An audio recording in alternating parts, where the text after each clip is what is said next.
Hello student, welcome to DSC HI channel. Hope आप सभी स्वस्थ होंगे, खुश होंगे।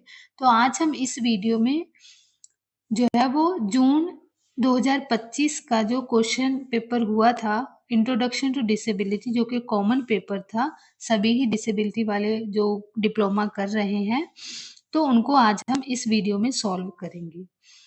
तो इसमें सबसे पहले जो है वो ये सारा पेपर जो है वो आप लोगों को में भी विजिबिलिटी इतनी क्लियर ना हो, तो इसीलिए मैंने क्या किया है, ये सारे ही पेपर को वर्ड फाइल में फॉर्मेट में टाइप कर लिया है, जिससे आप लोगों को विजिबिलिटी इसकी अच्छे से जो है वो क्लियर हो जाए। और इसी के साथ मैंने आंसर भी जो है वो आप लोगों को प्रोवाइड दिए हुए हैं, प्रोवाइड करूँगी, ताकि आप लोग जो है वो उसको रीड कर पाओ। और वो पीडीएफ जो है वो आप लोगों को जो है वो कहाँ मिलेगी, वो मैं आपको जो है वो वीडियो के लास्ट में आप लोगों को फॉर्मेट जो है वो आप लोग डाउनलोड कर सकते हैं। सो मैं चलती हूँ कि जहाँ हम लोगों ने जो है वो इसको वर्ड फाइल में टाइप किया हुआ। यस, तो जहाँ देखें तो आप लोगों को सेम ही चीज़ें जो है वो प्रोवाइड की जाएंगी जो आप लोगों के पेपर में है। ठीक है, आप मैच भी कर सकते हो। जून 2025 का है और इंट्रोडक्शन टू डिसेबिलिटी है, जो कि सभी का कॉमन पेपर होता है। तो सबसे पहले इस बार क्या था कि इसमें जो है वो ट्रू एंड फॉल्स क्वेश्चन नहीं थे। ठीक है, सारे ही मल्टीपल चॉइस क्वेश्चन जो है वो उन्होंने, जो शॉर्ट क्वेश्चन डालते हैं, वो सारे ही 9 क्वेश्चन उन्होंने मल्टीपल चॉइस के रखे थे, जिसको अभी हम देखेंगे कि क्या आंसर थे इनके। तो सबसे पहले सारे ही इंपॉर्टेंट थे, सारे ही कंपलसरी थे, कोई छोड़ना नहीं था, कोई ऑप्शन नहीं था इसमें। तो सबसे पहले कि प्राइमरी कैरेक्टरिस्टिक्स क्या है चिल्ड्रन विद द डिसलेक्सिया। तो डिसलेक्सिया वाले जो बच्चे होते हैं वो उनमें कौन सी कैरेक्टरिस्टिक्स जो है वो देखने को मिलती है। क्या उसमें अटेंशन डेफिशिएंट होता है, डाइवर्जेंट थिंकिंग होती है, या इनएबिलिटी टू रीड होता है, या इंगेजिंग इन रेपिटेटिव लोकोमोटर एक्शन। तो हमें पता है कि जो डिसलेक्सिया है वो क्या है, एक स्पेसिफिक लर्निंग डिसेबिलिटी की टाइप है। इसमें बच्चों को लर्निंग के साथ रिलेटेड, और लर्निंग जो है वो कहाँ दिख रही है, जिसमें पढ़ने के संबंधी, जो डिसलेक्सिया मेन जो है वो रीडिंग के साथ रिलेटेड होता है। बच्चे जो है वो रीड नहीं कर पाते हैं फ्लुएंटली। तो ये जो है इसका आंसर क्या सही होगा, थर्ड आंसर जो है वो इसका राइट है। ये डिसलेक्सिया वाले बच्चों की करेक्टरिस्टिक्स होती है। नेक्स्ट क्या है, which of the following is a schedule of a physical disability among a children. So कौन सी जो है वो फिजिकल डिसेबिलिटी है। तो जो RPWD देखें हम, तो उसमें क्या है, 2016 के अकॉर्डिंग जो है वो फिजिकल डिसेबिलिटी के अंतर्गत बहुत सारी और भी डिसेबिलिटी इंक्लूड की गई है, जैसे कि सेरेब्रल पॉलिसी भी है, मस्कुलर डिस्ट्रॉफी भी है, एंड ड्वार्फिज्म भी है। Even though acid attack victim भी जो है वो इसी में आता है। लिप्रोसी क्रॉड भी जो है वो भी जो है वो इसी में आता है। तो इसीलिए जो है वो ये सारी ही क्या है, हमारे पास फिजिकल डिसेबिलिटी है। तो इसलिए आंसर हमारा क्या हो जाएगा, फर्स्ट, सेकंड और थर्ड। अगर एसिड अटैक भी लिखा होता तो आपने जो है वो क्या है उसको भी इंक्लूड करना था। और लोकोमोटर डिसेबिलिटी के अंतर्गत जो है वो ये सारी फिजिकल डिसेबिलिटी जो है वो रखी गई है। नेक्स्ट क्वेश्चन है, इफ अ चाइल्ड इज, तो यहाँ एग्जाम्पल देकर क्वेश्चन पूछा गया था कि if the child repeatedly find it difficulty tell the time from wall clock despite having a proper sight and a physics, so it is the best to demonstrate that child is, कि यदि बच्चा सही दृष्टि है, शारीरिक गठन के बावजूद भी बार बार दीवार घड़ी से समय बताने में कठिनाई होती है, तो उसे क्या है, क्या वो डल है, या डिसलेक्सिया है, डिसग्राफिया है, डिस्पेक्सिया है। तो आप सभी को मैं ये बता दूं कि जो डिसग्राफिया है वो राइटिंग के साथ रिलेटेड है, जहाँ तो बच्चा राइट नहीं कर रहा किसी तरीके का, वो वॉल क्लॉक को देख रहा है। डिस्पेक्सिया जो है वो हमारे आई हैंड कोऑर्डिनेशन के साथ रिलेटेड होता है, मूवमेंट के साथ, ये भी कोई ऐसा नहीं है। तो डल हम कह नहीं सकते, डल हमारी इंटेलिजेंसी में आ जाता है। तो इसमें क्या होगा कि बच्चे को रीडिंग के रिलेटेड, क्योंकि वॉल क्लॉक रीड करना होता है ना कि टाइम कितना हुआ है, टाइम के साथ रिलेटेड, तो यहाँ बच्चे को क्या है, डिसलेक्सिया। तो आपको डिसलेक्सिया से ही 2 क्वेश्चन जो है वो पूछे गए थे, एक एग्जाम्पल देकर और एक उसकी कैरेक्टरिस्टिक्स। तो आपने याद रखना है कि स्पेसिफिक लर्निंग डिसेबिलिटी की सारी ही टर्म आपको पता होनी चाहिए, उनकी टाइप के बारे में और क्या-क्या टाइप में क्या उसकी कैरेक्टरिस्टिक्स है। डिसकैलकुलिया हमें पता है कि वो मैथमेटिक्स के साथ रिलेटेड होता है। नेक्स्ट क्वेश्चन क्या था, which of the following disability is an example of non functioning of a muscles coordination due to damage of brain. तो ये क्वेश्चन जो है वो बहुत बार रिपीट होता है कि कौन सा है, कभी बार इसको नॉन प्रोग्रेसिव डिसेबिलिटी भी बोला जाता है। तो वो कौन सी आती है हमारे पास, सेरेब्रल पॉल्सी, जो सेरेब्रल का मतलब ही होता है कि ब्रेन के साथ रिलेटेड होती हैं। ब्रेन में कहीं ना कहीं डिसफंक्शनिंग होने के कारण जो है वो क्या होती हैं, मसल्स जो है वो सही से कोऑर्डिनेट नहीं करते हैं। तो इसीलिए इसको क्या है, ये सेरेब्रल पॉलिसी कहते हैं। ये मोस्ट इंपॉर्टेंट क्वेश्चन है, कभी बार इसको नॉन प्रोग्रेसिव डिसेबिलिटी भी कहा जाता है। ये भी आप लोगों ने क्या है याद रखना है। ये भी लास्ट ईयर में इसकी फिल इन द ब्लैंक्स आई थी। और अगर आप लोगों को लास्ट 2 साल के पहले भी मैंने जो है वो प्रीवियस ईयर क्वेश्चन करवा चुकी हूँ, अगर आपने वो नहीं देखे उसको भी देख जाइएगा, क्योंकि अगर आप लोगों ने 3-4 क्वेश्चंस पेपर देख लिए प्रीवियस ईयर, तो आपको नॉलेज हो जाएगी कि क्वेश्चन कैसे पूछे जाते हैं। फिर आप लोग जो है वो उसको सही से अटेम्प्ट कर पाओगे at the time of exam. Okay, exam time आप अच्छे से उसको कर पाओगे। नेक्स्ट है intellectual disability refer to the significant limitation. So जो है वो बौद्धिक दिव्यांगता की क्या महत्वपूर्ण सीमा को संदर्भित करती है। तो जो इंटेलेक्चुअल डिसेबिलिटी वाले बच्चे हैं, क्या उनको शारीरिक गतिशीलता में कोई प्रॉब्लम होती है, या सेंसरी प्रोसेसिंग में होती हैं, या कॉग्निटिव फंक्शनिंग में होती हैं, या इमोशनल रेगुलेशन में। तो हमें पता है कि जो फिजिकल मोबिलिटी वाले अगर हम देखें, तो शारीरिक गतिशीलता जो है वो अभी हमने फिजिकल डिसेबिलिटी वाले देखे उनको होती है, ठीक है, वो सिग्निफिकेंट उनकी लिमिटेशन है। सेंसरी वाले नहीं हम कहेंगे, तो सेंसरी इमोशनल नहीं कहेंगे। तो यहाँ क्या होता है, इंटेलेक्चुअल डिसेबिलिटी कॉग्निटिव फंक्शनिंग को क्या करती है, सिग्निफिकेंट जो है वो उसमें इफेक्ट डालती है। तो ये क्या है, कॉग्निटिव फंक्शनिंग जो है वो इंटेलेक्चुअल डिसेबिलिटी के साथ रिलेटेड है। तो इसका आंसर क्या है, सी। नेक्स्ट क्वेश्चन क्या है, which of the following is a example of the specific learning. देखा, 3 क्वेश्चन जो है वो आप लोगों ने SLD से ही देख लिए हैं, sir, learning with the disability, specific learning disability के साथ रिलेटेड। तो इसीलिए आप लोगों को SLD जो है वो मोस्ट इम्पॉर्टेंट जो है वो आप लोगों का मार्क्स टेकिंग है। अगर आप लोगों ने अच्छे मार्क्स लेने हैं तो SLD हो, CP हो, कुछ ऐसी डिसेबिलिटी हैं, VI हो, VI का भी क्वेश्चन पूछा गया है। ऑलमोस्ट जो है वो आपकी डिसेबिलिटी के, आपको 21 डिसेबिलिटी जो RPWD में दिए गई हैं, उन सारी की कैरेक्टरिस्टिक्स आप लोगों को पता होनी चाहिए। तो इसमें हमारे पास कौन सी है, हमें पता है कि डिस्ग्राफिया जो है वो एक लर्निंग डिसेबिलिटी है, जिसमें बच्चों को लिखने के संबंधी जो है वो डिफिकल्टी देखने को मिलती है। Next, student with the speech and the language impairment में रिक्वायर। तो अगर बच्चे को स्पीच लैंग्वेज इम्पेयरमेंट है तो उनको कौन सा असिस्टिव डिवाइस चाहिए, क्या उनको लिसनिंग चाहिए, या अडेप्टिव सिटिंग पोजीशन चाहिए, कि बैठने के संबंधी कुछ, जहाँ ऑगमेंटेटिव अल्टरनेटिव कम्युनिकेशन सिस्टम चाहिए, या विजुअल एड या साइन लैंग्वेज। अगर स्पीच के साथ संबंधित है तो इसमें क्वेश्चन जो है वो आप लोगों को फंसाने, कोई बोलेगा कि स्पीच लैंग्वेज है तो बच्चे को असिस्टिव डिवाइस देंगे, तो ये ऐसा नहीं है, ये हम हेयरिंग के लिए यूज करते हैं, लिसनिंग डिवाइस है। अडेप्टिव सिटिंग प्लान नहीं आएगा। विजुअल एड साइन लैंग्वेज जो है वो हम किसको देंगे, जो HI वाले बच्चे हैं उनके लिए जो है वो हम ये यूज करेंगे। स्पीच लैंग्वेज के लिए जो है वो ऑगमेंटेटिव अल्टरनेटिव कम्युनिकेशन सिस्टम जो है वो दिया जाता है, जो जिसमें क्या इनबिल्ट जो है वो वोकैबुलरी होती है, और उसमें जो है वो बच्चा पॉइंट आउट करता है और वो वॉइस जो सिस्टम होता है वो वॉइस प्रोड्यूस करता है कि बच्चा क्या कहना चाहता है। तो इसीलिए ये स्पीच और लैंग्वेज के लिए क्या करते हैं हम ऑगमेंटेटिव अल्टरनेटिव कम्युनिकेशन सिस्टम जो है वो प्रोवाइड करते हैं। कभी बार एएसी की फुल फॉर्म ही आप लोगों को पूछ ली जाती है और यही इसकी जो है वो फुल फॉर्म है, ये भी आप लोगों ने याद रखना है।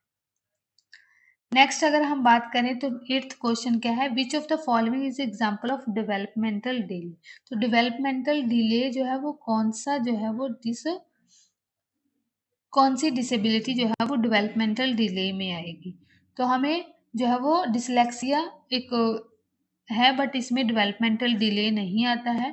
अटेंशन डेफिशिएंट नहीं होगा, ठीक है, ये भी नहीं आएगा। तो डाउन सिंड्रोम जो है वो क्या है, एक डेवलपमेंटल डिले वाले में आता है, तो इसीलिए आप लोगों ने याद रखना है। हाँ, क्या है question, which of the following is the common symptoms of a glaucoma. So glaucoma में जो है वो क्या है, एक विजुअल इम्पेयरमेंट की टाइप है, ठीक है, और इसमें क्या होता है कि टर्नल विजन जो है वो क्या हो जाती है, कम होने लगती हैं धीरे धीरे।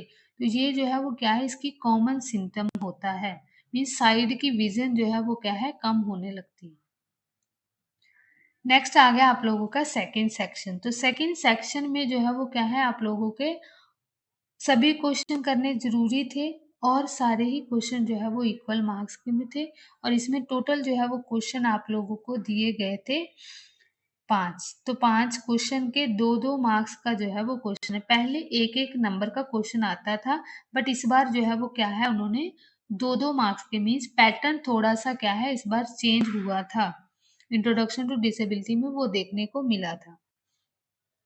सेकंड में आता है सबसे पहले ब्लाइंडनेस एंड लो विजन की पूछी गई थी कि एज अ आरपीडब्ल्यूडी में क्या है। तो इसमें आंसर जो है वो मैंने साथ में ही दिया है ताकि आप लोग जो है उसको नोट डाउन कर लें और इसको याद कर लें, क्योंकि विजुअल इम्पेयरमेंट बहुत जरूरी है। ब्लाइंडनेस मीन्स टोटल एब्सेंस, जहाँ तो उसको आरपीडब्ल्यू में बोला गया है कि टोटल एब्सेंट है, जहाँ क्या है कि उसकी विजुअल इक्विटी जो है वो क्या है 3/60 डिग्री। और विजुअल फील्ड, कभी बार विजुअल फील्ड पूछ लिया जाता है, विजुअल फील्ड की कितनी तीक्ष्णता है, तो कोण जो है वो कितना बनता है, लेस देन 10 डिग्री। तो अगर हम लो विजन की बात करें तो लो विजन में क्या आता है हमारे पास, इक्विटी होगी लेस देन 6/18 जहाँ up to 3/60 and visual field जो है वो 40 से 10 डिग्री का होता है आफ्टर करेक्शन ऑल्सो। सो 40 डिग्री ये जो है वो आप लोगों ने याद रखना है लो विजन का, और 10 डिग्री जो है वो लेस देन होता है ब्लाइंडनेस का, ठीक है। ये टोटली ब्लाइंड भी बोल दिया जाता है और लो विजन में जो है वो हमारे पास रेजिडुअल जो है वो होती है विजन। तो ये आप लोगों ने देख लेना है। नेक्स्ट हमारे पास क्या है, हिंदी और इंग्लिश दोनों में दिया है ताकि आप लोग जो है वो उसको अच्छे से कर पाओ। नेक्स्ट क्या है, what are the key role of the function of the NIEPID, mean जिसको निबट भी बोलते हैं, मीन्स ये क्या है, एक नेशनल इंस्टीट्यूट है। नेशनल इंस्टीट्यूट की फुल फॉर्म क्या है, national institute of empowerment of person with the intellectual disability. और इसका काम क्या है, एजुकेट करता है, ट्रेनिंग देता है, रिसर्च करना, rehabilitation person with the intellectual disability की, जो भी आईडी वाले बच्चे हैं जिनको पहले MR बोला जाता था बट अभी नहीं बोला जाता है, तो आईडी वाले बच्चों के लिए ये रिहैबिलिटेशन प्रोवाइड करता है। और ये services early intervention, vocational training, community based rehabilitation and capacity building. तो ये सारी चीज़ें जो है वो आईडी, जितने भी सारे नेशनल इंस्टीट्यूशन है उनका काम है, ट्रेनिंग देते हैं, रिसर्च करते हैं, रिहैबिलिटेशन करते हैं, एजुकेशन प्रोवाइड करते हैं, अर्ली इंटरवेंशन देते हैं। तो आप लोगों ने याद रख लेनी है कि कॉमन चीज़ें क्या हैं। रिहैबिलिटेशन तो करते ही करते हैं, जो अगर AYJ है तो वो हेयरिंग इम्पेयरमेंट के लिए कर रहा है, अगर VI वाला है, अगर हम देखें देहरादून में, तो वो VI वाले बच्चों के लिए जो है वो रिहैबिलिटेशन का काम कर रहा है, उनको बच्चों के लिए ट्रेनिंग, उनके वोकेशन के लिए काम कर रहा है। तो वो आप लोगों ने माइंड फिक्स रख लेना है, जितने भी 9 नेशनल इंस्टीट्यूट है वो आप लोगों को पता होने चाहिए। और 9 नेशनल इंस्टीट्यूट की मैंने वीडियो बना रखी हैं। अभी पहले 9 थे बट अभी एक और ऐड कर दिया गया है। वो एक स्पोर्ट्स के साथ रिलेटेड है, अटल बिहारी वाला। वो दिल्ली में है बट फिर भी आप लोगों ने उसको देख लेना है। बट अभी भी उसकी साइट में 9 ही इंस्टीट्यूट आते हैं बट ये 10वां भी उसमें ऐड किया गया है, वो स्पोर्ट्स के साथ रिलेटेड है। बट 9 इंस्टीट्यूट जो कि एजुकेशन के साथ रिलेटेड है, रिहैबिलिटेशन के साथ रिलेटेड है, वो आप लोगों ने उसको देख लेना है। How does the early intervention help in a speech and language development? So speech language में अर्ली इंटरवेंशन, तो हमें पता है अर्ली इंटरवेंशन हेल्प करता है बच्चे के कम्युनिकेशन स्किल में at the right time, right age, जिसमें क्या होता है कि हम रिड्यूस कर सकते हैं उसके डिले को अगर हमने सही से इंटरवेंशन प्रोवाइड कर दिया। मीन्स हस्तक्षेप देने से बच्चे का जो है वो कम्युनिकेशन हम सही समय पे और सही एज में जो है वो क्या कर सकते हैं, डेवलप कर सकते हैं। और इम्प्रूव करता है स्पीच लैंग्वेज को, अंडरस्टैंडिंग एंड सोशल इंटरेक्शन को, क्योंकि अगर बच्चे की स्पीच डिले होगी और सोशल इंटरेक्ट नहीं कर पाएगा, अगर हमने सही से इंटरवेंशन प्रोवाइड कर दिया टाइम से, तो वहाँ क्या होगा कि सोशल इंटरवेंशन जो है वो बच्चा कर पाएगा। नेक्स्ट क्वेश्चन क्या है, what right the key educational challenges faced by the ESD. So autism spectrum disorder वाले बच्चे की क्या जो है वो एजुकेशनल चैलेंजेस हमें देखने को मिलते हैं। तो उसमें सबसे पहला आता है कि कम्युनिकेशन, बच्चे जो है वो क्या है, कम्युनिकेशन बातचीत नहीं कर पाते हैं। एक है सोशल इंटरेक्शन नहीं होते हैं, हमें देखा है कि एसटी वाले बच्चे का सोशल इंटरेक्शन बहुत कम होता है और इंस्ट्रक्शन को जो है वो अंडरस्टैंड करने में डिफिकल्टी होती है। और इनका ये भी है कि ऑल्सो रेपिटेटिव बिहेवियर जो है वो शो करते हैं। मीन्स जो चीज वो कर रहे हैं उसी को सेम को ही बार बार करना वो पसंद करते हैं। और इनको स्ट्रक्चर और इंडिविजुअल टीचिंग की जरूरत होती है। इवन इनका शेड्यूल, एएसटी वाले बच्चों का शेड्यूल हम चेंज नहीं कर सकते। अगर वो एक शेड्यूल को फॉलो करने लग गए तो हम उनके शेड्यूल को इतनी जल्दी हम ईज़िली जो है वो चेंज नहीं कर सकते, उनमें मॉडिफ़िकेशन ही, हमें सेम पैटर्न को लेकर चलना है क्योंकि वो जल्दी जो है वो उनमें वेरिएशन करने जो है वो उनमें नहीं कर सकते क्योंकि बच्चे इतनी जल्दी अडैप्टिव नहीं करते वेरिएशन को। तो ये चीज़ें क्या है, उनको स्ट्रक्चर चीज़ें जो है वो अगर फ़ॉलो करें तो स्ट्रक्चर ही वो क्या करते हैं, आगे भी उनको चाहिए होती है। नेक्स्ट क्या है कि क्या इम्पैक्ट पड़ा आरपीडब्ल्यूडी 2026 का। तो हमें पता है इस पहले जो है वो अगर हम देखें तो पीडब्ल्यूडी में हमारे पास क्या थी, 7 डिसेबिलिटी थी जो कि 1995 में था। और जो अभी आरपीडब्ल्यूडी में एक तो मतलब बहुत सारी ब्रॉड अगर हम बात करें, मीन्स 21 डिसेबिलिटी को इंक्लूड, जिसमें कि एसिड अटैक हो गया, ब्लड डिसऑर्डर भी इसमें ऐड किए। कभी पिछली बार उन्होंने ब्लड डिसऑर्डर से क्वेश्चन पूछा था कि कौन से ब्लड डिसऑर्डर है, वो भी आपको पता होना चाहिए। थैलेसीमिया है, हीमोफीलिया है, सिकल सेल डिजीज है, ये 3 ब्लड डिसऑर्डर है जो कि आप लोगों को पता होने चाहिए। फिर एसिड अटैक, उनको भी जो है वो डिसेबिलिटी की कैटेगरी में गिना गया है। तो ये नई कुछ जो है वो उन्होंने चीज़ों को ऐड किया है। तो इससे क्या हुआ, इंक्रीज़ की कैटेगरी और इक्वल राइट, और सभी को इक्वल राइट देने की बात की एजुकेशन में, एम्प्लॉय में, एक्सेसिबिलिटी में, और इंक्लूजन को प्रमोट किया है और बेटर अपॉर्चुनिटी जो है वो प्रोवाइड की है। और दूसरा आप लोग ये भी लिख सकते हैं, जैसे पहले 3% जो है वो रिजर्वेशन था, इसको बढ़ाकर 4% जो है वो कर दिया गया है। अगर हम बात करें ये उनकी एम्प्लॉयमेंट के लिए है। अगर हम बात करें हायर एजुकेशन में, तो हायर एजुकेशन में उनका जो है वो क्या है, रिजर्वेशन है वो 5% है। रिजर्वेशन 5% जो है वो हायर एजुकेशन में है और 4% उनकी एम्प्लॉयमेंट के बारे में है। क्या कहीं भी एम्प्लॉयमेंट है तो 4% उनका रिजर्वेशन जो है वो रहेगा। ये इम्पैक्ट जो है वो पड़ा है कि उनको इंक्लूसिव सोसाइटी में इंक्लूड करने में, इक्वल राइट प्रोवाइड करने की जो है वो शुरुआत की है। तो ये एक अच्छा जो है वो क्या है, इनिशिएटिव था। नेक्स्ट आता है हमारे पास ये तीसरा सेक्शन। सो तीसरे सेक्शन में जो है वो क्या है, आपको ऑप्शन दी गई थी, ठीक है। उसमें से 4 ही क्वेश्चन जो है वो क्या है आपने अटेम्प्ट करने थे। 6 जो है वो क्वेश्चन आई थिंक दिए हैं और उसमें से 4 क्वेश्चन जो है वो आप लोगों ने दिए हैं। और मैंने जितने भी क्वेश्चन दिए थे सारों के ही आंसर जो है वो जैसे टोटल जो है वो आप लोगों को 6 क्वेश्चन दिए थे। 2 मतलब आप लोगों की क्या थी, ऑप्शन थी। तो यहाँ हम देखें तीसरे में, तो मैंने क्वेश्चन के साथ ही आंसर हिंदी और इंग्लिश दोनों में रखा है, ठीक है, ताकि आप लोगों को ईज़ी रहे, आप लोग उसको रीड कर पाओ और अंडरस्टैंड कर पाओ। और फर्स्ट क्वेश्चन था, define the early intervention, explain it's important for a children with the disability. तो अर्ली इंटरवेंशन, अर्ली आइडेंटिफिकेशन, ये कॉन्सेप्ट आप लोगों को पता होने चाहिए कि शीघ्र हस्तक्षेप क्या होता है और कैसे जो है वो दिव्यांग बच्चों के लिए ये महत्वपूर्ण है, वो आप लोगों ने लिखना था। तो आपने ये भी याद रखना है कि अभी विकलांग शब्द नहीं लिखना है अपने पेपर में। मैक्सिमम मतलब आप लोगों ने कोशिश करनी है कि जब भी आप लोग हिंदी वाले बच्चे खास करके वो विकलांग शब्द का यूज ना करें। किस के समय मीन्स बर्थ टू 6 ईयर के अंतर्गत हमें क्या करना है, बच्चे को इंटरवेंशन देना है। और जिससे क्या होगा कि बच्चे की अर्ली आइडेंटिफिकेशन और ट्रीटमेंट में हेल्प मिलेगी और इम्प्रूव होगी। अगर बच्चे speech, language, motor, social communication, वो सारी स्किल जो है वो बच्चे की हम सही समय पे अगर बात करें तो हॉलिस्टिक अगर हमें डेवलपमेंट करनी है तो पहले हमें अर्ली आइडेंटिफिकेशन के बाद में अर्ली इंटरवेंशन करना बहुत ज़रूरी है। रिड्यूस होगा सिवियरिटी ऑफ डिसेबिलिटी, मीन्स अगर बहुत ज़्यादा सिवियरिटी ना हो, अगर हम उसके इम्पैक्ट को कम कर सकते हैं तो वो हम अर्ली इंटरवेंशन के थ्रू ही कर सकते हैं।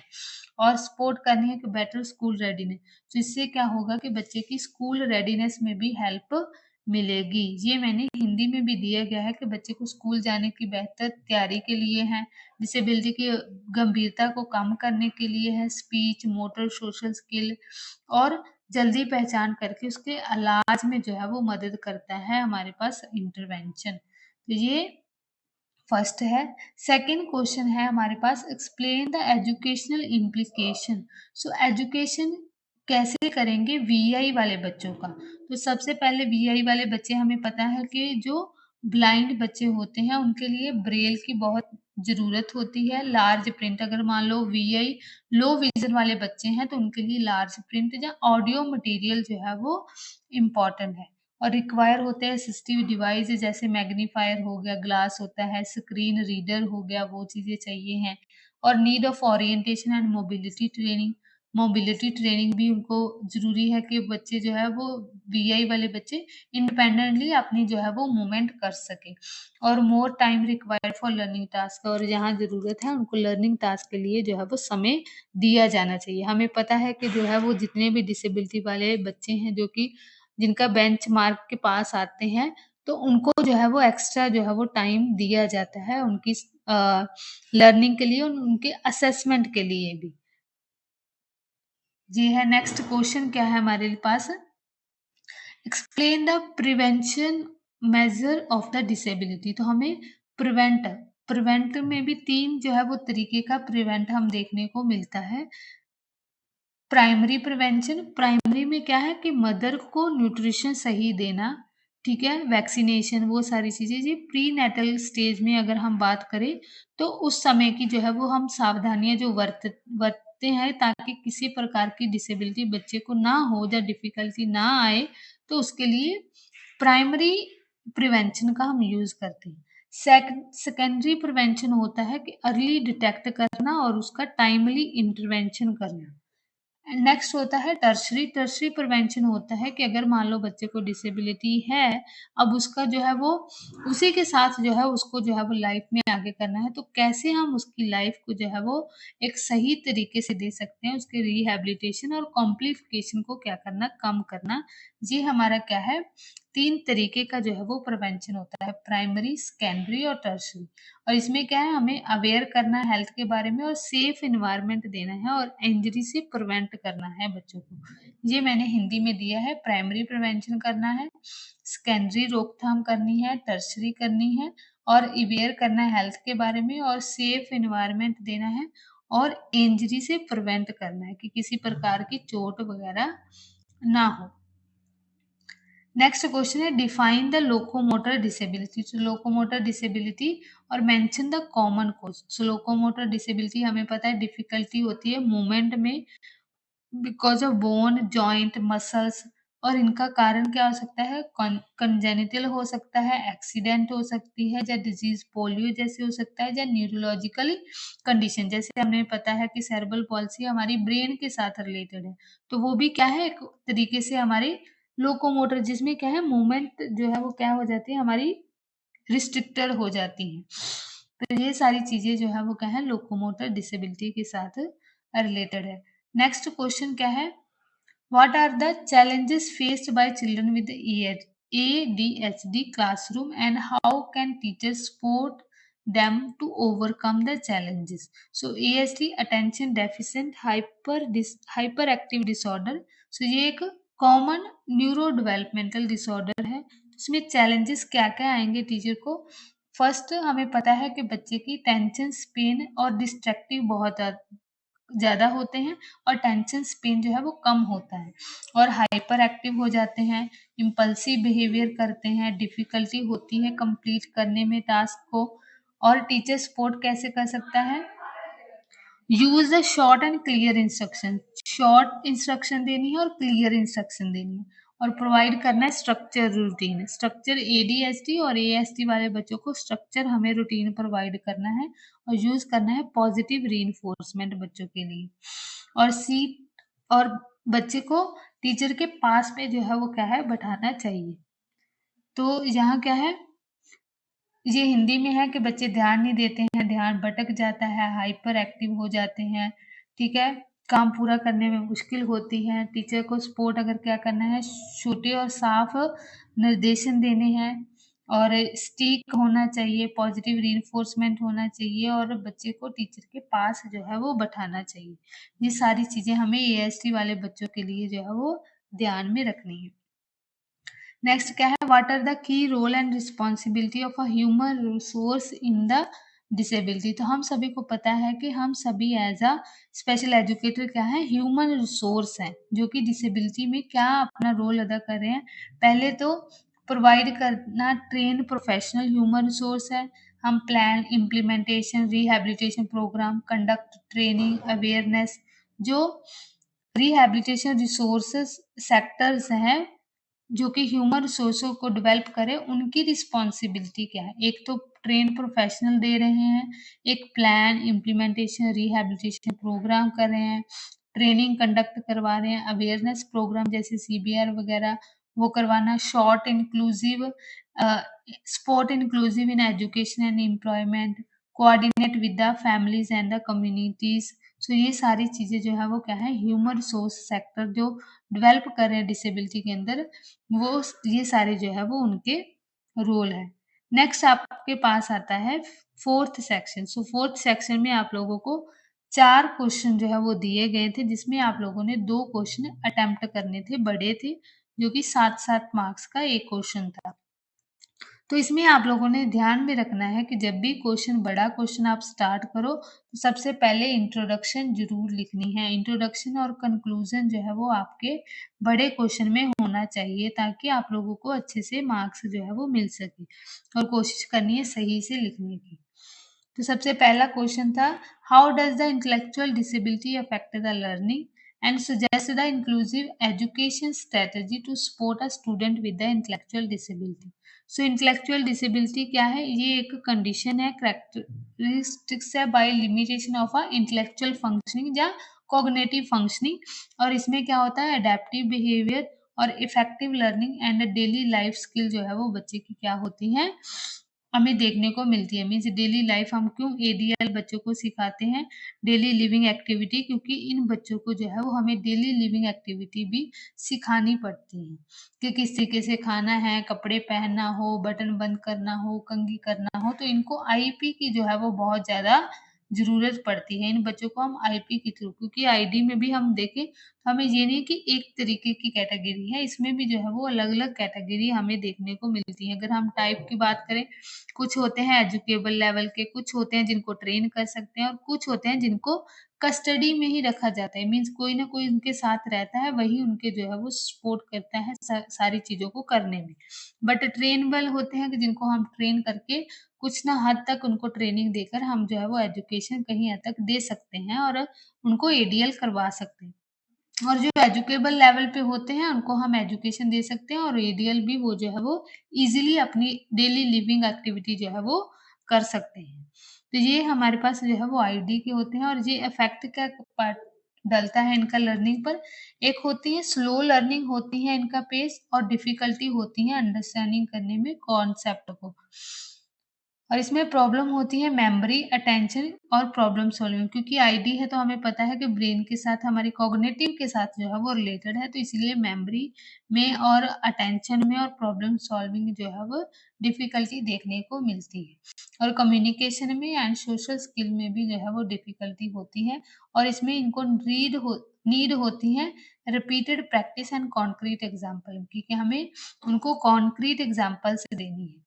और difficulty in the generalizing learning skill, तो इनको ये नहीं है कि हमने एक बार सिखा दिया और वो नेक्स्ट किसी सिचुएशन को इसको कॉपी करके या उसको सेम तरीके से अगर सिचुएशन आई तो वो उसमें कर सकेंगे, नहीं, इनमें जो है वो डिफ़िकल्टी होती है जर्नलाइज़ करने में। नेक्स्ट है इंक्लूसिव एजुकेशन स्ट्रेटजी, तो हम स्ट्रेटजी क्या अपनाएंगे? तो पहले तो हमें use a simple and clear instruction, जहाँ सिर्फ पॉइंट पॉइंट दिए हुए हैं, आप लोगों इसको एलेबोरेट करोगे ताकि आपके अच्छे से मार्क्स जो है वो आप ले सको।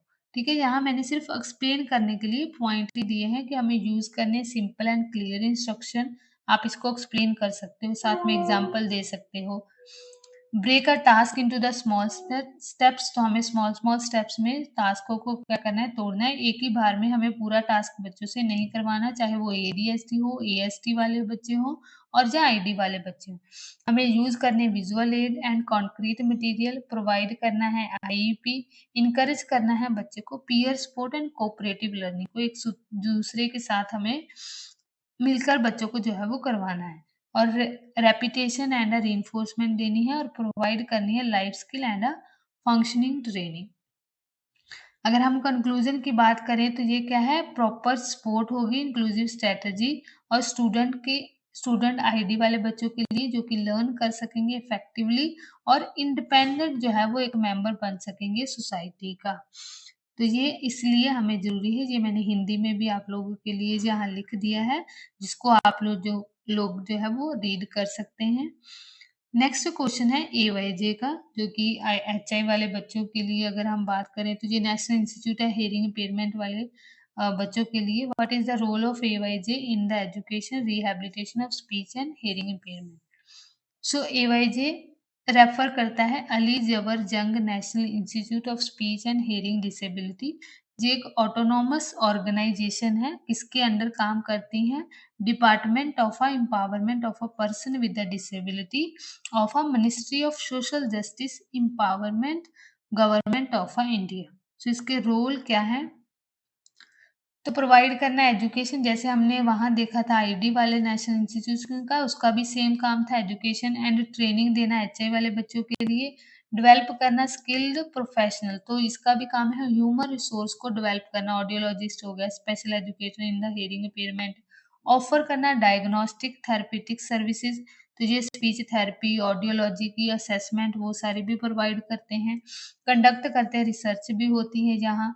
और प्रमोट करते हैं असिस्टिव डिवाइस को, हियरिंग एड, कोक्लियर इम्प्लांट, ये सारे असिस्टिव डिवाइस प्रोवाइड करते हैं। और अवेयरनेस करते हैं, आउटरीच प्रोग्राम बच्चों को देते हैं और सपोर्ट करते हैं इंक्लूसिव एजुकेशन को और रिहैबिलिटेशन सर्विसेज। तो ये इतना सा नहीं लिखना है, आप लोगों ने बड़ा करके लिखना है, क्योंकि 7 मार्क्स का है, एटलीस्ट आप लोगों के जो है वो 4-5 पेज जो है वो फिल होने चाहिए। मैंने जस्ट आप लोगों को ये चीज़ों को आप लोगों ने ऐड करना है। नेक्स्ट हिंदी में ये आप लोगों को नीचे कंक्लूजन आप लोगों को पता है कि जैसे इम्प्रूव करता है, इससे क्या होगा कि communication, education and overall quality of life जो है वो जो स्पीच एंड लैंग्वेज वाले बच्चे हैं उनकी जो है वो बढ़ेगी, अगर हम उनको इस तरीके का इंटरवेंशन प्रोवाइड करते हैं। ठीक है, नेक्स्ट हमारे पास क्वेश्चन है, explain the role of teacher. Teacher का रोल, टीचर मतलब general teacher, special educator, parents in supporting the inclusive education children with ASD. So ASD वाले बच्चों के लिए टीचर का, जर्नल टीचर अगर हम बात करें, स्पेशल एजुकेटर एंड पेरेंट्स का क्या रोल होता है। सो एएसटी एक क्या है, डिसऑर्डर है, ऑटिज्म स्पेक्ट्रम डिसऑर्डर, जिसमें क्या इफेक्ट होता है, communication, social interaction, behaviour requiring the collaborative support for an inclusive education. अगर हम टीचर की बात करें तो वो क्या है, क्रिएट करते हैं structure and predictable classroom environment, visual schedule and clear instruction encourage करते हैं पीयर इंटरेक्शन के लिए। और स्पेशल एजुकेटर क्या करते हैं, आईपी को डेवलप करते हैं और इम्प्लीमेंट करते हैं। स्पेशलाइज्ड टीचिंग स्ट्रेटजी प्रोवाइड करते हैं, विजुअल सपोर्ट प्रोवाइड करते हैं और प्रोवाइड करते हैं बिहेवियरल एंड कम्युनिकेशन सपोर्ट। और पेरेंट्स प्रोवाइड क्या करते हैं, कंसिस्टेंट सपोर्ट एट होम। घर पे जो उस क्लासरूम में टीचर ने करवाया उसको consistent support at home and collaborate with the teachers and professionals and reinforcement learning and a behaviour strategy. And conclusion अगर हम बात करें तो collaboration between teacher, special educator and parents ensure करता है इफेक्टिव इंक्लूजन को and a holistic development of a children with the AST. तो इससे क्या होगा कि हम एएसटी वाले बच्चों को साथ में चीज़ें करवाएँगे तो बच्चे की होलिस्टिक मीन्स बच्चे का सोशल हो, बच्चे का कम्युनिकेशन हो, बच्चे की लैंग्वेज हो, बच्चे का कॉग्निटिव हो, वो सारी चीज़ें जो है वो हम बाकी सारे डोमेन्स पर भी जो है वो काम कर सकेंगे अगर हम कोलैबोरेटिव जो है वो अप्रोच को फॉलो करते हैं। मीन्स चाहे जनरल टीचर हो, चाहे स्पेशल एजुकेटर हो और पेरेंट, सभी एक साथ काम करेंगे तो बच्चे की जो है वो होलिस्टिक डेवलपमेंट जो है वो हो सकती है। लास्ट क्वेश्चन जो है वो क्या है हमारे पास, explain the role of multi disciplinary team. So multi disciplinary team जो अर्ली इंटरवेंशन में है और in identifying assessing the children with special need, तो क्या उनके जो है वो रोल है। तो पहले हमें पता होना चाहिए कि जो टीम है प्रोफेशनल की जो टुगेदर काम करती है जिससे क्या होता है आइडेंटिफाई और सपोर्ट मिलती है developmental delay at a early stage. हम बच्चे की अर्ली स्टेज पे जो है वो चीज़ों को फाइंड आउट कर पाते हैं। तो टीम मेंबर इसमें कौन-कौन होंगे? डॉक्टर हो गया, ठीक है, साइकोलॉजिस्ट हो गया, स्पीच थेरेपिस्ट हो गया, स्पेशल एजुकेटर हो गया, ऑक्यूपेशनल थेरेपिस्ट हो गया। ये सारी टीम मेंबर है और इनका रोल क्या है? अर्ली स्क्रीनिंग, डायग्नोस्टिक करना, कॉम्प्रिहेंसिव असेसमेंट करना, यूज़ करना standardized tool and the observation, identify करना strength and the area of delay, कहाँ बच्चा लैग कर रहा है उसको आइडेंटिफाई करना इनका काम है। और प्लानिंग करना आईईपी एंड इंटरवेंशन प्रोग्राम, क्योंकि स्पेशल एजुकेटर हैं तो वो क्या करेंगे, प्लान करेंगे बेस्ड ऑन द उनके डायग्नोस के हिसाब से, उनको क्या चीज़ें हैं उसके हिसाब से। तो जो बाकी सारे हैं जैसे कॉम्प्रिहेंसिव असेसमेंट, उनके डिफरेंट जैसे ऑडियोलॉजिस्ट हियरिंग टेस्ट करेगा, जो स्पीच थेरेपिस्ट है उसके जो है वो स्पीच की टेस्टिंग करेगा, जो साइकोलॉजिस्ट है वो अपनी टेस्टिंग करेगा। उसके बेस पर जो है वो क्या है, हमें आइडेंटिफाई करने के बारे में बच्चे की स्ट्रेंथ एरिया क्या है और उसकी क्या चीज़ें डिले है। तो ये सारी चीज़ें क्या होंगी, हम जब जो डिफ ऑल टीम मेंबर जो प्रोफेशनलिस्ट है वो अपना-अपना जो है वो काम को सही से करेंगे, उससे हमें जो है वो एक कंक्लूजन मिल सकेगा। ये सारी रिस्पॉन्सिबिलिटी जो है वो क्या है, ये सारे टीम मेंबर्स की होती है। तो जहाँ तक जो है वो हमारे पास ये था, जो कि आज हम लोगों ने क्या किया है, इंट्रोडक्शन टू डिसेबिलिटी का पेपर कवर किया है। तो इसकी पीडीएफ जो है वो आप लोगों को टेलीग्राम चैनल पर मिल जाएगी। ठीक है, टेलीग्राम का जो लिंक है वो कहाँ आप लोगों को मिलेगा, इसकी डिस्क्रिप्शन बॉक्स में लगा देंगे। और दूसरा, अगर आप इसी चैनल के ऊपर जाएँगे, जब उसकी चेक करेंगे डिस्क्रिप्शन, तो वहाँ भी टेलीग्राम का लिंक लगा हुआ है, वहाँ से चेक कर सकते हैं। और दूसरा, जहाँ मैं इसी के नीचे जो है वो क्या कर दूँगी, पिन कर दूँगी, वहाँ से आप इसको डाउनलोड कर सकते हैं। और अगर कोई भी डाउट रह गया हो, आप जो है वो नीचे कमेंट में लिख सकते हैं। और और कोई भी क्वेश्चन हो आपके माइंड में, उसको भी जो है वो क्या है, आप लोग पुट कर सकते हो in the comment box. So thank you so much. ये आज का जो है वो आप लोगों का टॉपिक था, मीन्स इंट्रोडक्शन टू डिसेबिलिटी है जो हम लोगों ने पेपर आज कवर किया है। होप आप लोगों को समझ में आया होगा। फिर भी अगर कोई डाउट रह गया हो सो कमेंट कर देना, मैं उसको जो है वो नेक्स्ट वीडियो में सॉल्व करने की जो है वो ज़रूर कोशिश करेंगे। So thank you so much.